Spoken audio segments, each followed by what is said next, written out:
का हमारा टॉपिक है हिमालय पर्वत की उत्पत्ति, ओरिजिन ऑफ द हिमालयाज।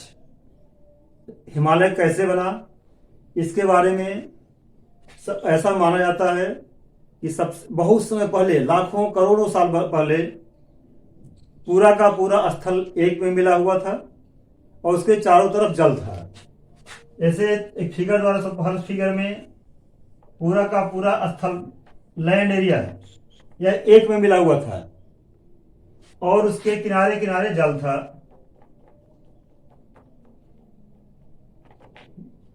ये जो माना जाता है, अब इसको नाम देना था, तो जिस विद्वान ने इसकी खोज की, कॉन्टिनेंटल ड्रिफ्ट थियरी, महाद्वीपीय विस्थापन सिद्धांत, तो उन्होंने इसका नाम रखा पैंजिया। ये जो लैंड एरिया है, स्थल भाग है, इसका नाम रखा पैंजिया। पैंजिया। और जो इसके चारों तरफ समुद्र था, जो जल वाला भाग था, सभी को मिला था, उसका नाम रखा पैंथालसा। पैंथालसा।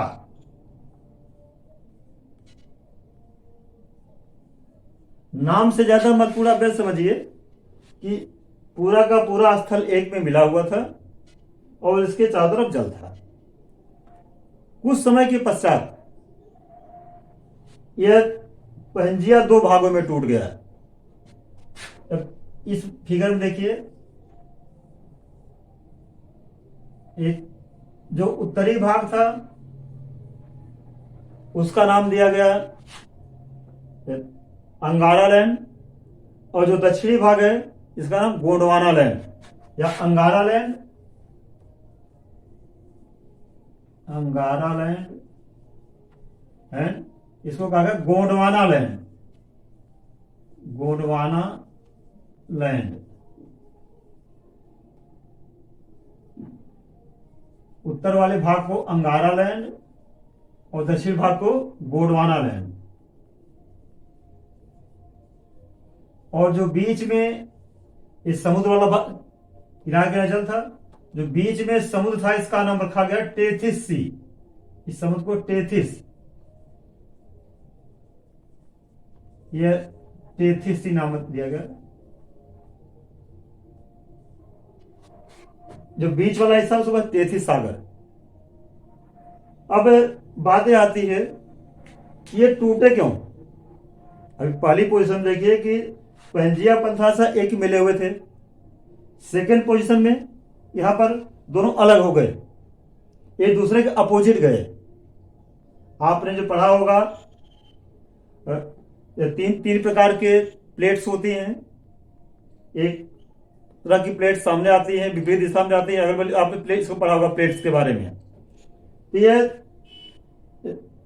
पहले तो दोनों उत्तर एक अलग अलग हुए, एक उत्तर दिशा में खिसका, दूसरा दक्षिण दिशा में। फिर काफी वर्षों के बाद दोनों आमने सामने आने लगे। अभी तो क्या था, एक दूसरे के अपोजिट साइड में गए। मतलब अंगारा लैंड वाला हिस्सा उत्तर तरफ, गोंडवाना हिस्सा दक्षिण तरफ, बीच में टेथी सागर बन गया। जब एक गहरा भाग हो गया, अब आप इस तरह से समझिए, अभी भी पूरी धरती पर लाखों इससे भी ज्यादा नदियां मिट्टी को बहाकर समुद्र में ले जा रही हैं। तो समुद्र धीरे धीरे मिट्टी से पटता जा रहा है, उसमें मिट्टी जमा होती जा रही है। ऐसे ही अंगारा लैंड और गोंडवाना लैंड से जो नदियां निकली थी, उन नदियां द्वारा लाई गई मिट्टी से धीरे धीरे टेथी सागर भरता चला गया।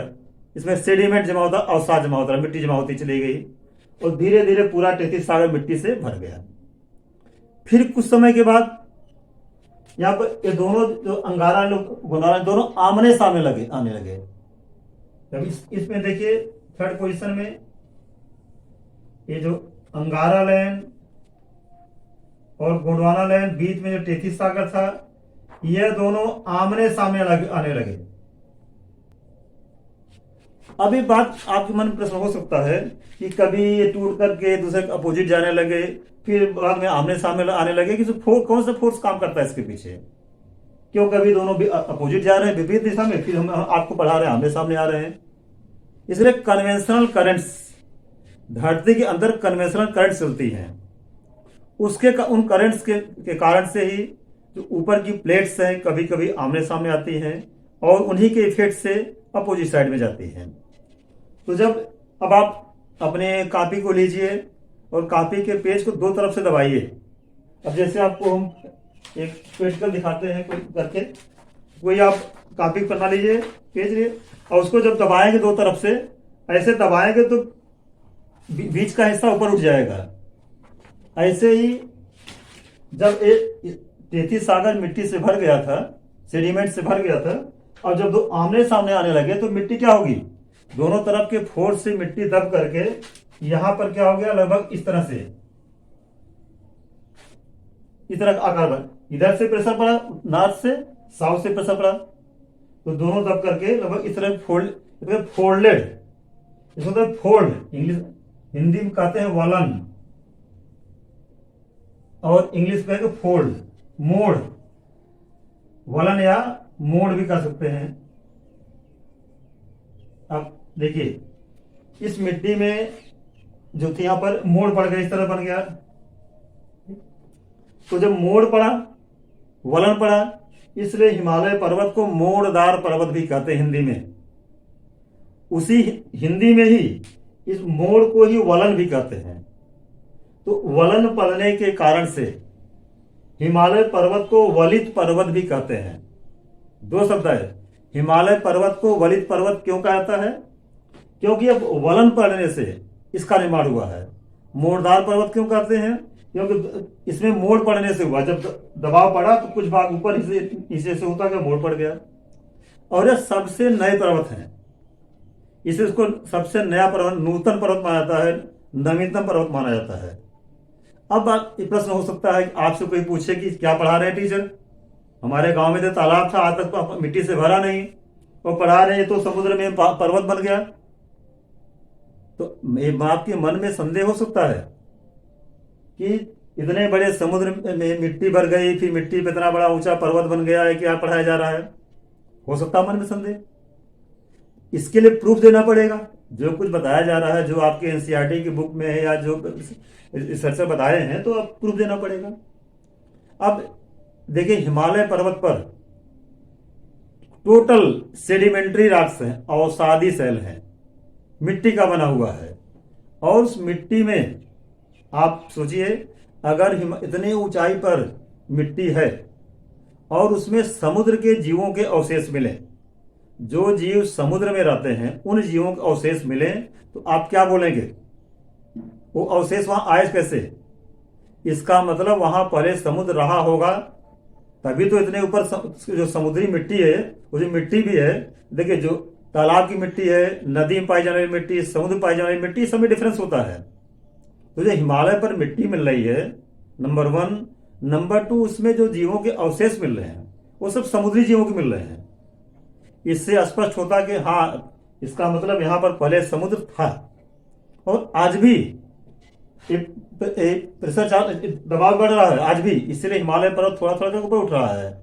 यही कारण है कि यह सबसे कमजोर हिस्सा माना जाता है, अर्थक्वेक, भूकंप के दृष्टिकोण से बहुत ही सेंसिटिव माना जाता है। कि जो हिमालय का किनारा है, शिवालिक पर्वत श्रेणी है, वह सबसे संवेदनशील क्षेत्र है भूकंप के दृष्टिकोण से। तो हिमालय पर्वत की उत्पत्ति कैसे हुई, समझ में आ गया?